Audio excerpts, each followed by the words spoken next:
What's up, everybody? This is 235th. I'm Carson Daly, and you are watching Last Call. Tonight, Classics is here to make you dance, and Legends of Chamberlain Heights is here to make you laugh. But first, David Harbour is a stage and screen actor who has more than 50 credits to his name, but it's his turn as Chief Jim Hopper in the 1980s-inspired sci-fi series Stranger Things that has everybody talking. For more, here's tonight's Last Call Spotlight.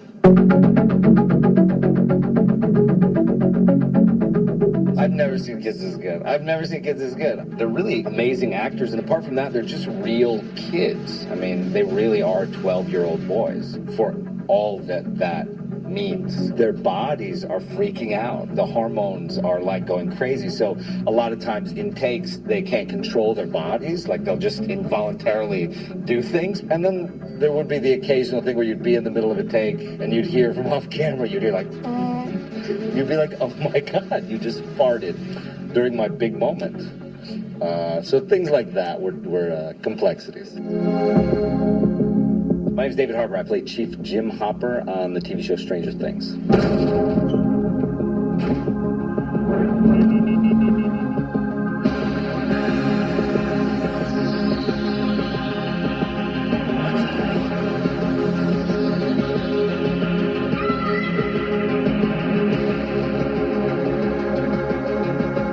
Stranger Things is a Netflix original, and it's a story of a boy that goes missing in 1983 in a small town, a fictitious town in Indiana. In a way, it's based kind of on those Spielberg movies from the 80s, those Amblin Entertainment movies like E.T. and The Goonies and things like that have a bit of a supernatural element to them, but are really grounded in, like, human drama. I grew up with leading men like Jim Hopper. I mean, guys like Indiana Jones, you know, the police chief in Jaws, Jack Nicholson in Five Easy Pieces. The movies from the late 70s and early 80s had these men in them that were really kind of messed up, kind of rugged individuals who ultimately sort of made the right choices in their lives. Those leading men sort of guided me into what it was to be a man. And so to be able to play one of those characters, you know, kind of fits like a glove. 99 out of 100 times, kid goes missing. The kid is with a parent or a relative. What about the other time? What? You said 99 out of 100. What about the other time? The one! In the beginning, he's a drinker, he pops pills, he smokes cigarettes, he doesn't take care of himself, he eats very poorly, he has terrible problems with intimacy, he has terrible problems taking things in life seriously at all, makes fun of people, is a bit of a homophobe, hates kids. I mean, the list goes on about the unattractive qualities of this man. You know, over the 8-hour period, you really get to go on this journey with this guy who is a very troubled person, but then you start to understand why he's so troubled. We can help look. Yeah. No. Yeah, come on. Area will. No. After school, you are all to go home. Immediately. That means no biking around looking for your friend, no investigating, no nonsense. This isn't some Lord of the Rings book.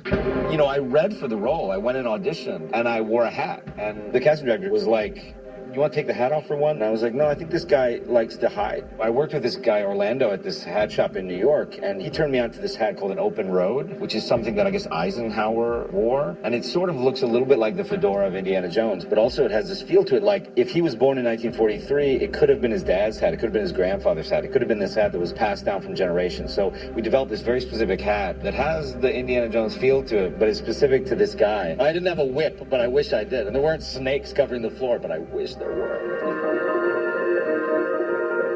I gotta say, I had only seen the first 2 episodes before it aired, so with everybody on Friday night, I started watching them, and I was alone in my apartment on Saturday night at about 3 in the morning when episode 8 comes on, and Hopper does this thing in the end of the series, and I sort of was so into it that I forgot that it was me. I was looking at the screen, I was like crying, which I normally never do. I was very emotional, and I said alone in a room to no one.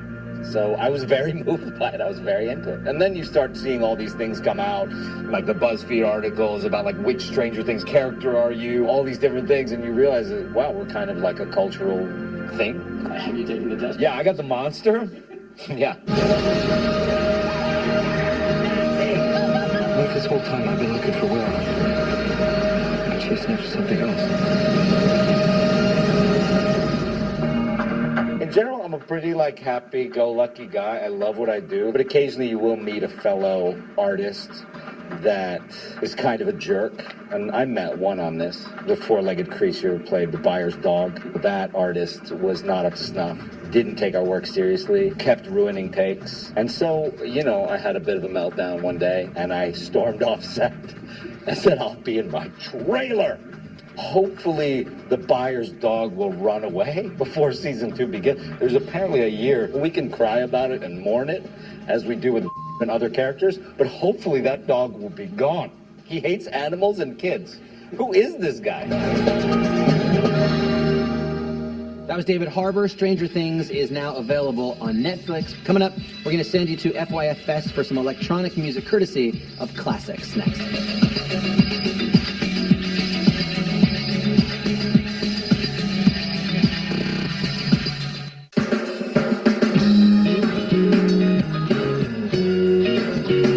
Welcome back. This week we're featuring music from FYF Fest in Los Angeles. Tonight we've got the hometown duo Classics set to take the stage. Classics is an electronic duo that's produced remixes for artists as diverse as Phoenix to Major Lazer, and they put on one hell of a show along the way. So without further ado, give it up for Classics on Last Call.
Classics. Faraway Reach is the name of their new album, and it is available now. We'll be right back with Quinn Hawking and Josiah Johnson, creators of Legends of Chamberlain Heights, next.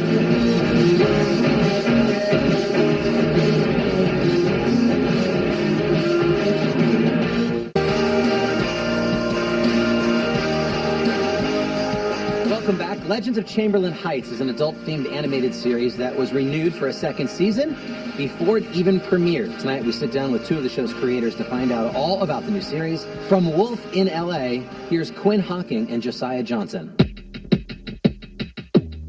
When we grew up, you would like try to download a porn website or a picture. It would like come down, and it would come down very slowly. Like you'd get the girl's neck, and then you'd get here, and then you'd start anticipating. And now the kids these days, they have full video, full HD. The worst feeling was like when it came down and there was like a whack picture, and just I literally spent 15 minutes watching this download, and this is terrible. See, I used to literally do this while watching TRL. When Carson was teeing up Britney Spears videos, it was like that was going on in the background.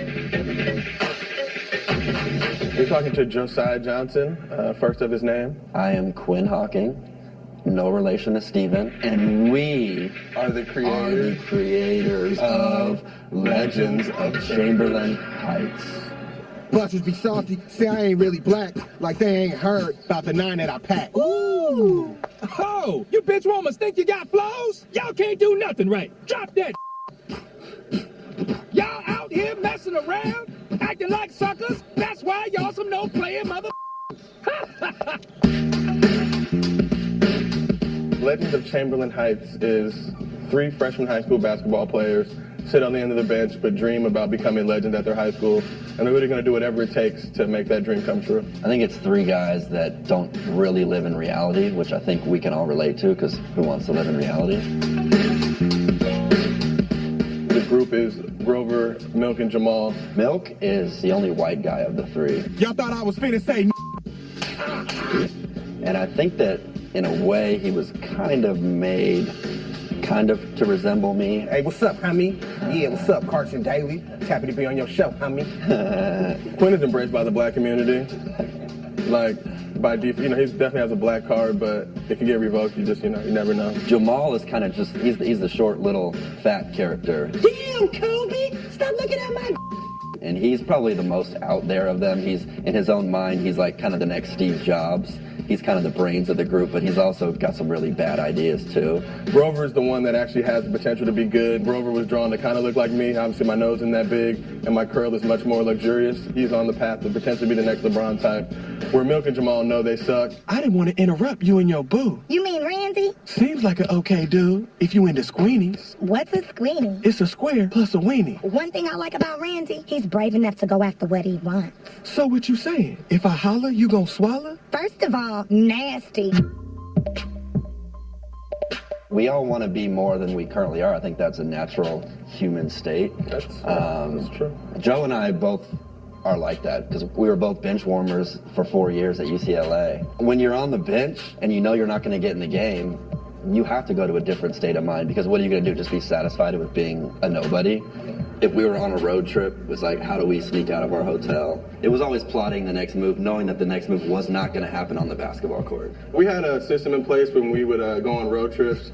We'd basically, we'd have like pillow cutouts of ourselves, and we'd make it look like we're sleeping in the bed, and then, sneak out on occasion. Go just, survey the nightlife, kind of like a janky Anthony Bourdain, if you will.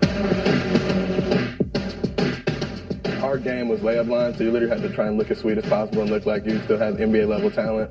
Warm-ups were very important, because I would try and get a couple dunks in just to let the people in the crowd know that I could, even though it was like I really barely could. But the biggest thing for me was keeping track of my three-point field goal percentage in warm-ups. If I made my first couple, I could get on a run, and at that point, everybody in the crowd would think that I was good. No, you got buckets though. You definitely got a bucket. I could shoot.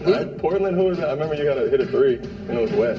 Yeah, I remember that. It was sweet. It was sweet. I think you gave me the assist. I think I did pass you. Appreciate you, man. We good. Yeah.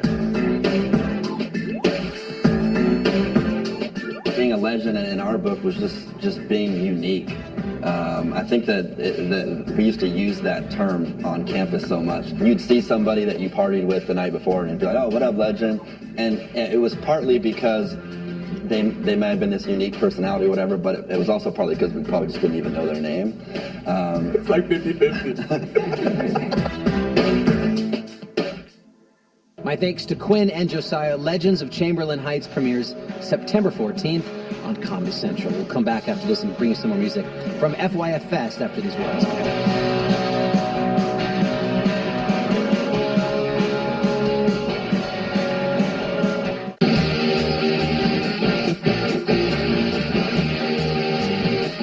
That's our show. Thanks to 235th here in New York, FYF out in LA, and all of tonight's guests. And as we go, you can check out a little more music from classics from the FYF Festival out there. Thanks for watching. We'll see you soon.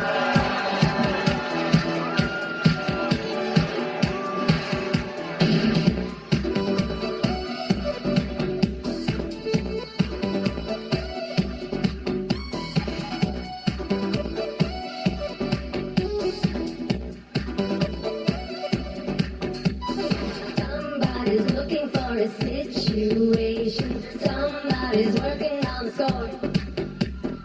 I wrestle nightly for some instigation. Circles running round, come back for more. Somebody needs a little more every day. Somebody needs a little gift. I'm gonna line it up, get underway, and take it there again. Hey, wait a minute, just a minute. I was ready for the fight. Got the best man waiting on the driving curbside. So just a minute, take a minute for a change of heart.